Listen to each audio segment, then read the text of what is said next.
Saadet jääb lõpetama hõbedane lugu Tallinna Heroldilt, kes kutsub meid täna Niguliste kiriku hõbedakambrisse. Mida kõike seal ei leidu? Keskaegsete peekrite ja kannude kõrval säravad ka luksuslikud kullatud pokaalid, millest üks on annetatud keiser Nikolai I enda poolt.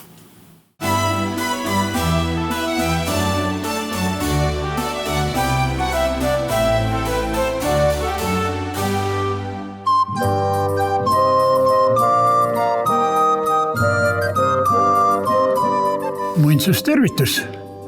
Heroldi jutud on nõudnud Niguliste käärkambrisse, mis praegu on muuseumi poolt võetud kasutusele kui hõbedakamber.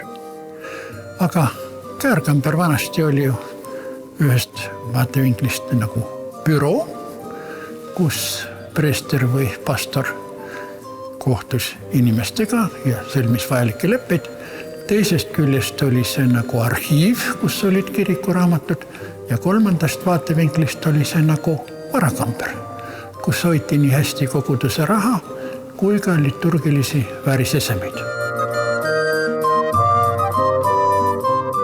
Õigupoolest on käärkamber oma keskaegse arhitektuuri täielikult säilitanud. Alates seintest, võlvidest, vööndkaarest, akendest, kaminast ja seifist.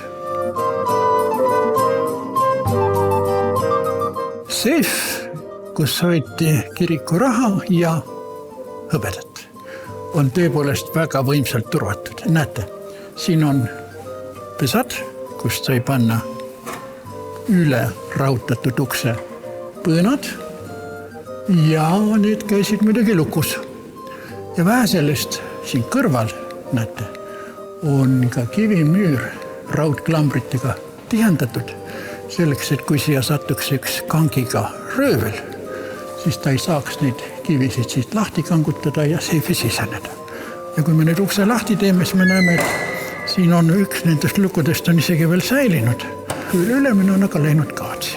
Meile avaneb puhtalt tahutud kivist raamistus, mis on nagu aken, aga mis sisaldab seda sinast seifi, kust hetkel vaatab meile vastu kullatud hõbedast barokne kann, mis kahtlemata võiks varastele olla ihaldusväärne saak.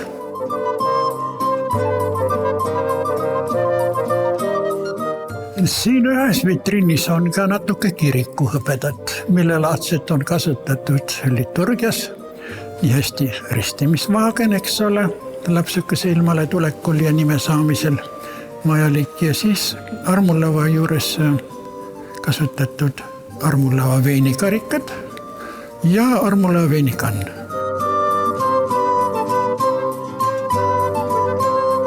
Siin on välja pandud ilmaliku hõbeda seast eelkõige Tallinna käsitööametitele, kanutigildile kuulunud mitmesugused nõud ja ripsildid ja teisalt siis mustpeade vennaskonna hõbe, mida siin on üsna palju, sest imekombel on läbi sajandit õnnestunud seda nüüd ütleme alates Põhjasõjast peale alles hoida. Kõige originaalsem, mis siin näha võime, on vaat siin. Vaadake, siin on üks pokaal ja üks kann, kusjuures see kann ei ole teps mitte hõbedast, vaid on kasepahast lõigatud. Ja see on ainult omane Tallinna linnale. Kuskil mujal maailmas oli selliseid hirvejala-kujulisi kannusid ega pokaale tehtud. Ainult Tallinnas. Osa neid valmistati mitte nii väikesed, vaid tehti ka pokaalikujulised, nagu see, aga üleni puust, karkas nahk peal või isegi karusnahk peal, all ehtne hirvesõrg ja see hõbedane peeker. Ja kui Peeter I tuli esmakordselt Tallinna 1711. aasta jõulude ajal, siis mustpeade vennad kostitasid teda puust hirvejalgpokaalist. Peeter oli väga üllatunud, et niisugune imelik asi ja siis ta jõi ja annetas 30 kuldraha vendadele. Ja need arutasid pärast tsaari lahkumist, mida selle rahaga teha ja otsustasid tellime koopia, hõbedase koopia sellest hirvejalgpokaalist, millest tsaar osutus meile au meiega kokku juua.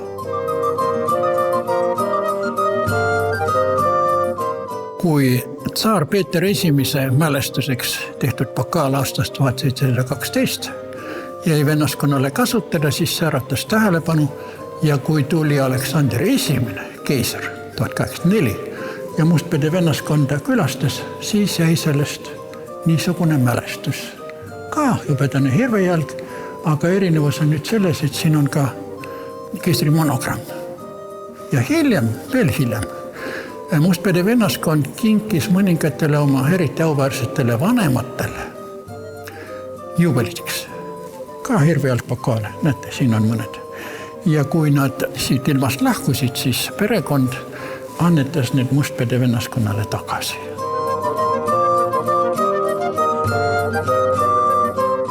Kõige luksuslikumate hõbenuude hulka kuulub kullatud saksa päritolu pokaal renessansi ajast, mille tsaar või keiser Nikolai I valis välja Moskva Kremli relvapalati kogust, laskis selle kullata ja kinkis Mustpeadele.